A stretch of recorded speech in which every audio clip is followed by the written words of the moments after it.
జనార్దులుల్లా అందరు మంచిగున్నారా? మీకోసం లచ్చక ముచ్చట్లల్లా మంచి మంచి ముచ్చటకొచ్చిన మన ఆలస్యం చేయకుండా షూరి వేసేద్దాం లచ్చక ముచ్చట్లు.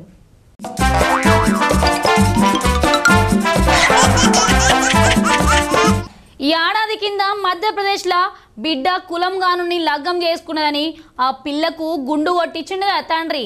ఇక ఆ వార్త విని ఈ బయటి రాష్ట్రపోళ్లకు గింతగనం కులపిచ్చి ఏంది, అయినా ప్రేమగా పెంచుకున్న కూతురికి ఏ తండ్రి అయినా గుండు కొట్టిస్తాడా అని మనమే తిట్టుకుంటా వార్త వేసినాం కదా. ఇప్పుడు మనకానే ఒక తండ్రి గిసొంటి పని చేసిండు. ఏం కలికాలమో ఏమో పోర్రి.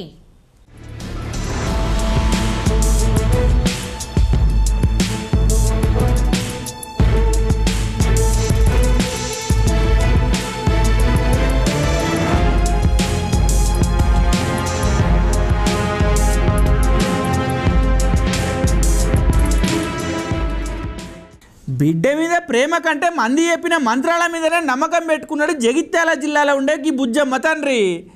బిడ్డకు ప్రేమ మందు పెట్టిండు, దానికి విరుగుడు కోసం గుండు కొట్టించురా అని చెప్పిండట తలకు మాసిన మంత్రగాడు. వెనుక ముందు ఏం ఆలోచన చేయకుండా బిడ్డకు గుండు కొట్టించిండు. గీమె పేరు అక్షిత, జగిత్యాల జిల్లా ఇటిక్యాల ఊరు. అదే జిల్లాలో ఉన్న బలపల్లి అనే ఊర్లో ఉండే మధు అనే ఈయనను ప్రేమించి పెళ్లి చేసుకున్నది. మమ్ముల కాదని ఎట్లా లగ్గం చేసుకుంటావని మూడొద్దుల కింద బూడిదని పట్టుకొని వేయండు తండ్రి. ఎవరో మంత్రగానికి చెప్తే ప్రేమ మందు పెట్టిర్రు, నీ బిడ్డక మందు పవర్ దిగాలంటే గుండు కొట్టించుడే ఏకైక తొవ్వ అని చెప్పిండట. ఎంబడే గుండు కొట్టించుండు తండ్రి. అంతేనా బుజ్జావా? చేసుకున్నాం, అది మా ఫ్యామిలీకి ఇష్టం లేదు. లేక నన్ను సండే రోజు నాకు ఇష్టం లేకుండా బలవంతంగా తీసుకొని నన్ను గుండు తీయించి చిత్రహింసలు పెట్టి నన్ను మార్చేద్దామని చూసిళ్ళు. హైదరాబాద్ తీసుకొని నన్ను మార్చేసిళ్ళు బాగా. మా నాన్న మా మేనమామ తీసిళ్ళు సార్. అగనట ఎంత మంచి తన్నున్నాడో చూడుర్రి. బిడ్డ మీద ప్రేమ ఉంటుంది కానీ గిట్లా రాక్షస ప్రేమ అవుతుండదు. అరే బిడ్డ చేసిన పని నచ్చకపోతే పిలిపించుకొని మాట్లాడి నచ్చ చెప్పుకోవాలి కానీ గిట్లా లగ్గమైంది కాబట్టి అల్లునితో మాట్లాడకుండా బిడ్డతో మాట్లాడు. ఏమి ఇది అంత కాదంటావా? బిడ్డనే లేదని సప్పుడు చేయక ఊకోవాలి. అంతేగాని గిట్లా గుండు కొట్టించి ఉత్తగా బరువాతైనవని మస్తు మంది తిడుతున్నారట.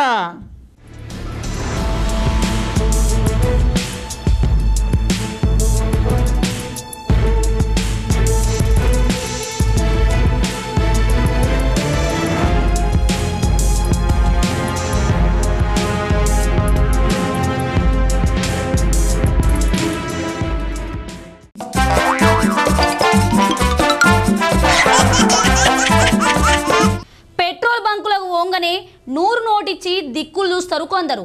సార్ జీరో చూడురు సార్ అనగానే చూస్తున్నా కానీ కొట్టు అని అంటారు ఇంకొందరు. పెట్రోల్ బరాబరు కొడుతున్నారా లేదా అని పక్కాగా చూస్తారు ఇంకొందరు. పైపులకెళ్ళి పెట్రోల్ వస్తున్నా లేదా అని ట్యాంకులకెళ్ళి తొంగి చూస్తుంటారు. అంతా బరాబరు ఉన్నట్టు అనిపిస్తుంది. ఒక్కో కాడ ఒక గిట్ల కూడా అవుతుందిలా.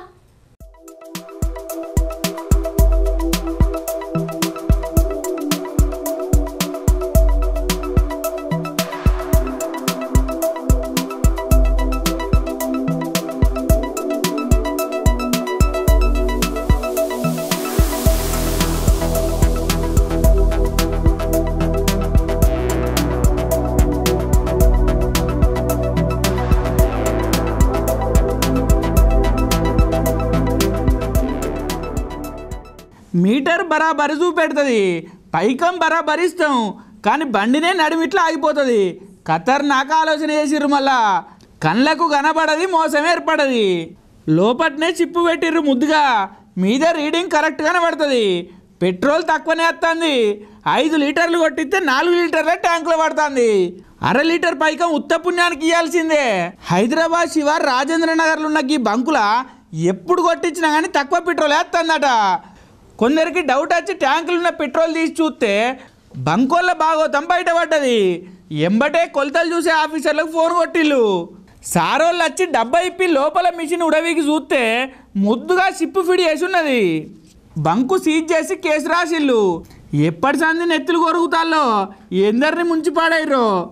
మీ ఇకమాతులు ఇచ్చకపోను ఏం మోపైల్ రా నాయనా ఓతానా ఉత్త నీళ్ళు పోసి బండ్లు ఖరాబ్ చేస్తా అంటే ఇంకొకడ చిప్పులు పెట్టి తక్కువ కొట్టవట్రి లీటర్ పెట్రోల్ 109 రూపాయలే సుక్క బంగారం అనే అల్లా గిట్లా ఎన్ని బంకులు మోసం చేస్తానో ఏందో ఏడనన్నా పోయి మన ఆఫీసర్లు చెకింగ్లు చేస్తే కదా ఓనర్లకు భయం ఉండేది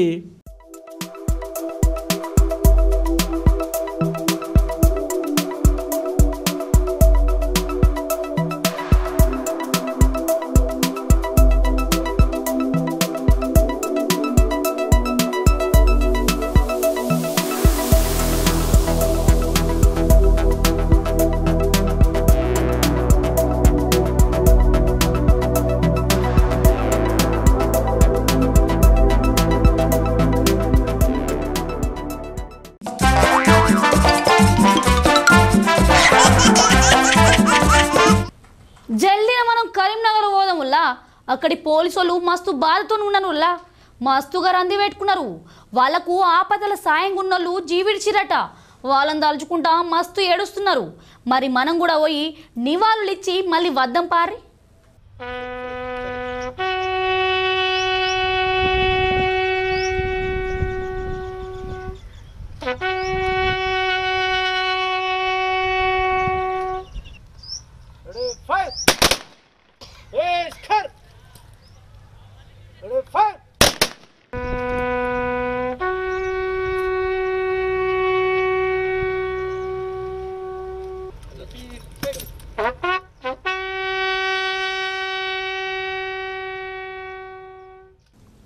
ఇగో కరీంనగర్ పోలీసు వాళ్ళు ఆఖరి కార్యం చేస్తున్నారులా అమ్మో ఎంతమంది పోలీసు వాళ్ళు చూడుర్రి లైన్లు కట్టి ఊరేగిస్తున్నారు గింతకు ఎవరబ్బా జీవిడిచిన మహానుభావులని అనుకుంటాలా ఆలస్యం ఎందుకు మరి మనం చూద్దాం ఆఖరి చూద్దాం పార్రి అయ్యో కుక్క కోసం పోలీసు వాళ్ళు ఎందుకు గిట్ల తనలాడతాళ్ళు అగో పోలీసు వాళ్ళు చూద్దా లాంఛనాలతోటి ఆఖరి కార్యం చేసిర్రు ఏందబ్బా దీని స్పెషల్ అని సోచాయించి ఎంక్వైరీ చేసినప్పుడు తెలిసింది దీని గొప్పతనం ఇది ఉత్త కుక్క కాదుల్లా 8 ఏళ్ల సంధి పోలీసులకు సాయం చేసిన కుక్క దీని పేరు టైసన్ 6 ఏళ్ల సంధి సిన్సియర్గా పనిచేసిందట దొంగలను బట్టె భాషగాలను దొరకబట్టించింది కానీ ఏం చేద్దాం బీమా రచించి విడిచిందట టైసను ఓ టైసను అగో నీకోసం ఎంతమంది పోలీసు వాళ్ళు వచ్చిర్రో నిన్ను సాధిన కానిస్టేబుల్ చూడు ఎట్లా ఎడతాడో ఒక్కసారి లేవరాదే టైసను పాపం కదా దీని గొప్పతనం కరీంనగర్ సిపి సార్ చెప్తారు ఇనుర్రి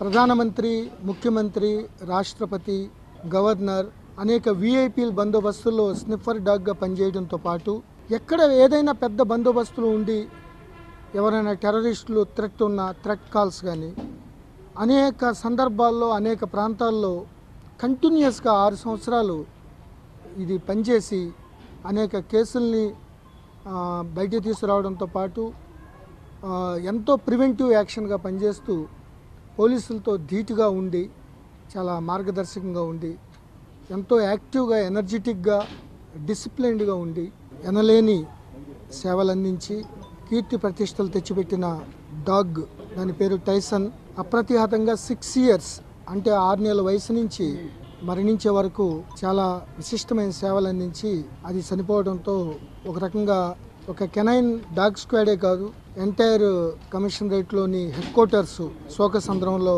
మునిగిపోయారు దానికి చాలా ప్రగాఢమైన సానుభూతి వ్యక్తం చేస్తున్నాం ఇన్నారు కదా నిజంగా టైసన్ చాలా గొప్పదుల్లా దాని సేవలను ఏ తరాజు లేచి సుతగొలవలేము గందుకే పోలీసులు దీనికి ఘనంగా నివాళిచ్చిర్రు అధికార లాంఛనాలతోని ఆఖరి కార్యం చేసి దాన్ని సాగదోలిర్రు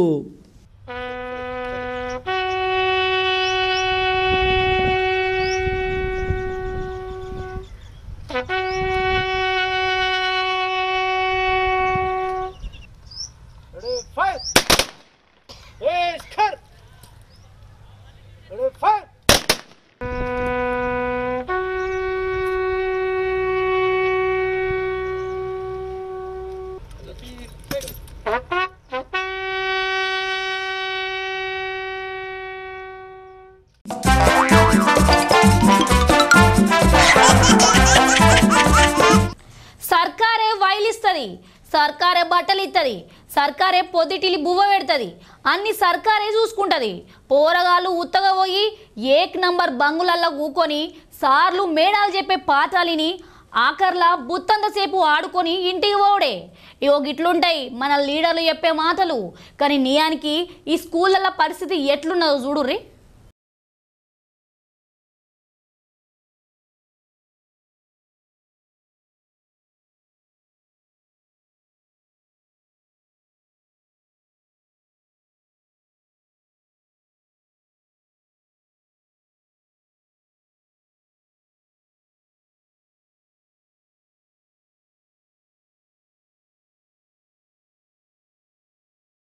చాక్ పీస్ పట్టుకొని బోర్డు మీద రాయాల్సిన చేతులు పోయి గంట తిప్పుతున్నాయేంది, ములుకు పట్టుకొని కాపీలో రాయాల్సిన చేతులు కత్తిపీట మీద కూరగాయలు కోస్తున్నాయి. పోరగాళ్ళు కూరగాయలు కొత్తాళ్ళు, సార్లు బువ్వ కూరలు అంటాళ్ళు. ఏం చేస్తారు మరి? పగటీలి బువ్వ కూర అండేటోళ్ళు అందరు సమ్మె చేస్తా అంటే వాళ్ళ పని వీళ్ళు చేస్తారు అన్నట్టు. కొందరు బియ్యం కడుగుతా అంటే ఇంకొందరు కూరగాయలు కడుగుతున్నారు. అడ్డం కోయాలని ఒకరు, నిలువు కోయాలని ఇంకొకరు. అలవాట్లు లేని పనాయే.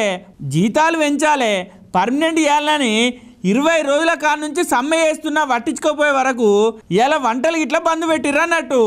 కానీ ఒక్కరోజు అట్లనో ఇట్లనో తిప్పలు పడి అండిర్రు. కానీ వాళ్ళు మొత్తానికే మొండికేసిర్రు అనుకో, సార్లు మేడాలు పాఠాలు బంద్ పెట్టుకోవాల్సి వస్తుందేమో. జాగ్రత్త మరి, చూడాలి.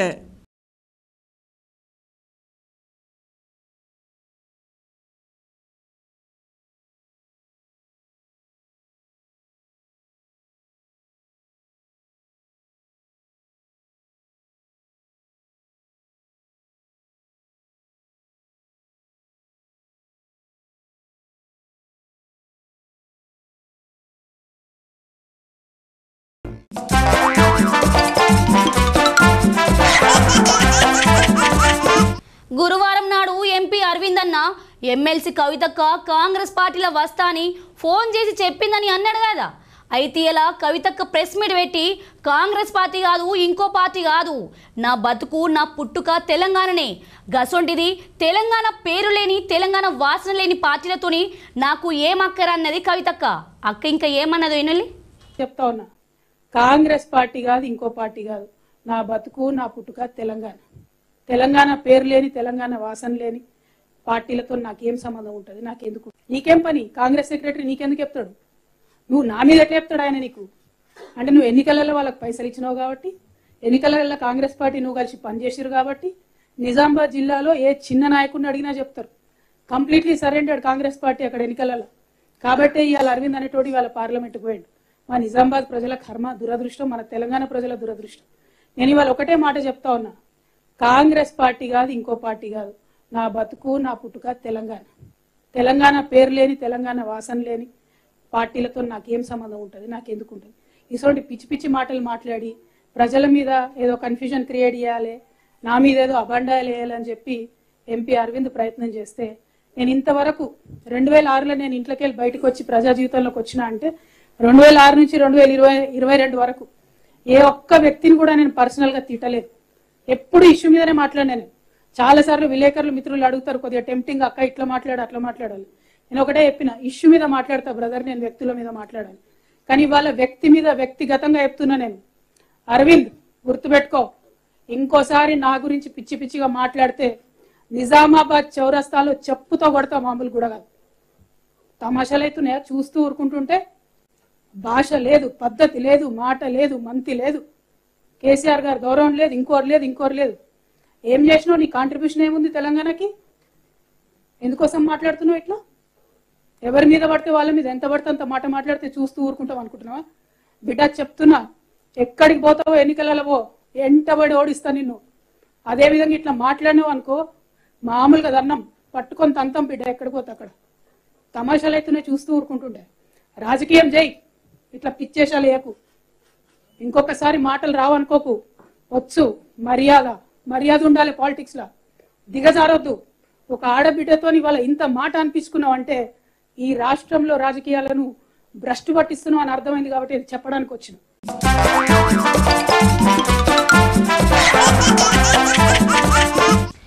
మహిళగా ఉన్న ఎమ్మెల్సీ కవితక్క నా తల్లి మీద ఎట్లా దాడి చేయిస్తని గరమైతాండు ఎంపీ అరవింద్ అన్న. హైదరాబాద్లో ఉన్న అరవింద్ అన్న ఇంటి మీద టీఆర్ఎస్ వాళ్ళు దాడి చేసిరని చెప్పి అరవింద్ అన్న మస్తుగాను గుస్సాయిండు. అన్న ఇంకా ఏమన్నాడో ఇనుల్లి. సంతోషం రమ్మని చెప్తున్నాను కదా, నేను 50 సార్లు చెప్పిన ఇప్పటికి. ఇప్పుడు వస్తుందా నిజామాబాద్కి వస్తుందా? నిజామాబాద్ పార్లమెంట్ పోటీ చేస్తుందా?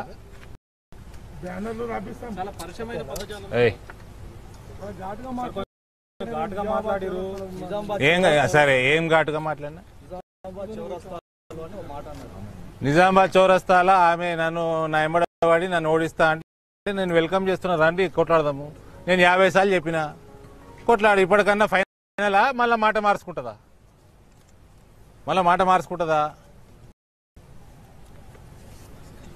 ఇంత రియాక్ట్ అయిందంటే మరి ఆ ఫోన్ కాల్ నిజమా కాదా అన్నది ఎంక్వైరీ కావాలి. నాకు ఫోన్ చేసి చెప్పింది చాలా సీనియరు కాంగ్రెస్ పార్టీకి జాతీయ వాళ్ళ ఆఫీస్ బేరర్ ఫోన్ చేసి చెప్పిండు. మరి ఆమె ఫోన్ ట్యాప్ ఆమె అందరు ఫోన్లు ట్యాప్ చేస్తారు కదనే, బిడ్డది రికార్డు తీయమని. మరి ఆమె ఇంతగానం రియాక్ట్ అయిందంటే నిజం ఉన్నట్టుంది అందులో.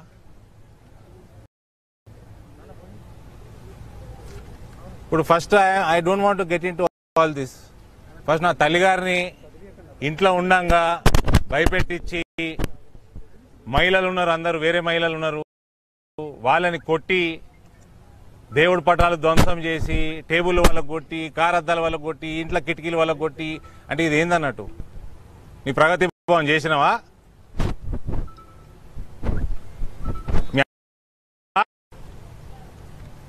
నా తల్లిగారిని భయపెట్టించే హక్కోడిచ్చే నీకు కుల అహంకారంతో మాట్లాడుతున్నది. విపరీతమైన కుల అహంకారం అయిపోయింది వీళ్ళకి. ఈ కేసీఆర్, కవిత, కేటీఆర్ కి విపరీతమైన కుల అహంకారం అయిపోయింది.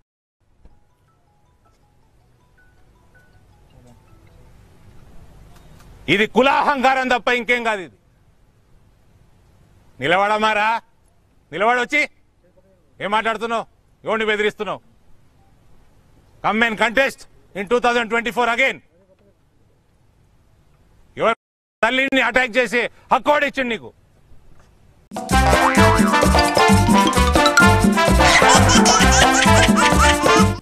తేజస్ డిఫెన్స్ విద్యార్థులు అగ్నివీర్ల సత్తసాటిలు. ఏం తక్కువ 19 మంది కొలువు పట్టిల్లట. ఇలా వాళ్ళందరికీ సన్మాన కార్యక్రమం చేసిళ్ళు. ఇక కడమ ముచ్చట వాళ్ళ మాటలని ఇనుల్లి. అగ్నివీర్ సంబంధించి కూడా మంచి బెనిఫిట్స్ ఉన్నాయి. 4 years సర్వీస్ అని చెప్పడం జరిగింది.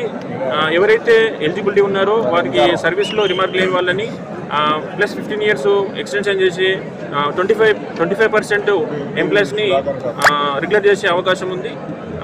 ఇంకా దానిపైన ఇంకా క్లియర్గా ఇన్ఫర్మేషన్ లేదు. ఒక విద్యార్థికి ఉద్యోగం రావాలంటే రాత పరీక్షలో క్వాలిఫై కావాలి, పిఎఫ్టీ రన్నింగ్ టెస్ట్ ఉంటుంది అందులో క్వాలిఫై కావాలి, మెడికల్లో క్వాలిఫై కావాలి. మేము మా అకాడమీలో అడ్మిషన్ తీసుకునే ముందే పిల్లలకు మెడికల్గా ఓకే ఉన్నా లేదా చూసి తీసుకోవడం జరుగుతుంది. ఇక్కడ వచ్చిన తర్వాత వారికి డైలీ రన్నింగ్ ప్రాక్టీస్ చేయడం జరుగుతుంది. ఉదయం సాయంత్రము వారికి సంబంధించిన సిలబస్ చెప్పడం జరుగుతుంది. మా జూనియర్ కాలేజీలో ఇంటర్మీడియట్ సిలబస్తో పాటు డిఫెన్స్ సిలబస్ అంటే కాంపిటేటివ్ సిలబస్, ఇది అన్ని ఉద్యోగాలకు ఉపయోగపడే సిలబస్ ఉంటుంది. అదేవిధంగా ఈ సంవత్సరం నుంచి ఎంసెట్, ఐఐటి, నీట్కు సంబంధించిన కోచింగ్ కూడా ప్రారంభించడం జరిగింది. నేను ఇక్కడ మేము వచ్చిన బ్యాచ్లో వచ్చినప్పుడే మాకు అగ్నిపథ్ అనే స్కీమ్ లాంచ్ చేశారు. మా వాళ్ళు అందరూ భయపడ్డారు, ఎందుకు 4 years తర్వాత ఉందా అని. కానీ సార్ వారు వచ్చి మాకు ధైర్యం చెప్పారు, మీకు ఏం కాదు, మీకు తర్వాత కూడా తీసుకుంటారు, మీ తేజస్ వాళ్ళు కాబట్టి మీకు అంత నాలెడ్జ్ ఉంటుంది, ఆ 25%లో మన తేజస్ వాళ్ళే ఉంటారు అని పిల్లల్ని భయపడకుండా మా సార్ వారు ధైర్యం చెప్పారు. దానికి ఇక్కడ వచ్చినందుకు ఎంతో కృతజ్ఞతలు సార్ గారికి ధన్యవాదాలు.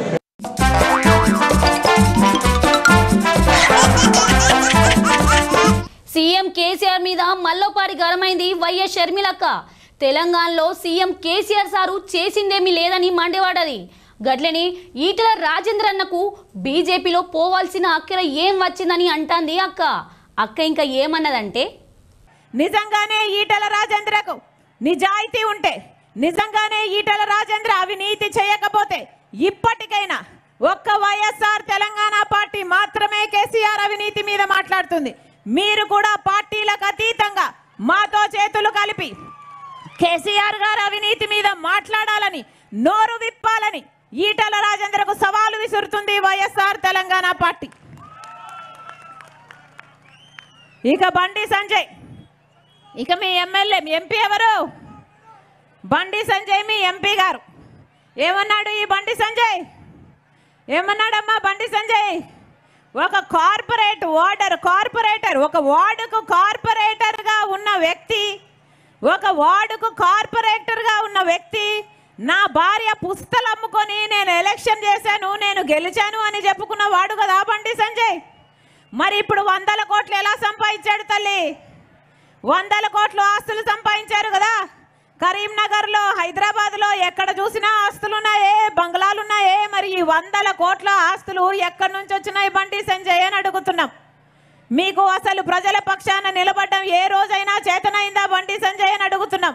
కరీంనగర్ను స్మార్ట్ సిటీ చేస్తామన్నారే, కేంద్రం నుంచి నిధులు తెస్తామన్నారే, ఓట్లేయించుకున్నారే, ఇచ్చిన మాట నిలబెట్టుకున్నారా? ఒక్క పైసా అయినా కేంద్రం నుంచి నిధులు తేవడం మీకు చేతనైందా? కరీంనగర్ స్మార్ట్ సిటీని చేయడం మీకు చేతనైందా? ఏం చేతనైంది బండి సంజయ్కి? మతం పేరుతో చిచ్చు పెట్టాలి, ఆ మతం పేరుతో చిచ్చు పెట్టాలి, ఆ మంటలో వీళ్ళు చలి కాచుకోవాలి. అదే కదా చేతనైంది బండి సంజయ్కి. ఏం మాటలు మాట్లాడుతున్నారు? అసలు ముస్లిమ్స్ అనే వాళ్ళను మనుషుల్లా చూస్తున్నాడా బండి సంజయ్? ఎన్ని మాటలు మాట్లాడుతున్నారు ముస్లింల మీద. ముస్లింలకున్న రిజర్వేషన్ను తీసేస్తారట, ముస్లింలకున్న రిజర్వేషన్ మొత్తానికే ఎత్తేస్తారట. అసలు ముస్లింలు అసలు మనుషులుగానే చూడరట. మసీదులన్నీ కొల్లగొడతారట. మసీదులు కొల్లగొట్టి శవాలు వస్తే ముస్లింలయట, శివాలు వస్తే వాళ్ళయట. ఎన్ని పిచ్చి మాటలు కాకపోతే, మతతత్వ పాటలు, మత పిచ్చి మాటలు కాకపోతే ఏమిటి బండి సంజయ్ అని అడుగుతున్నాం. అసలు నిజంగానే మీరు మనిషి అయితే నిజంగానే అవతల మనిషిని గౌరవించాలన్న ఇంగితం మీకు ఉండక్కర్లేదా అని అడుగుతున్నాం.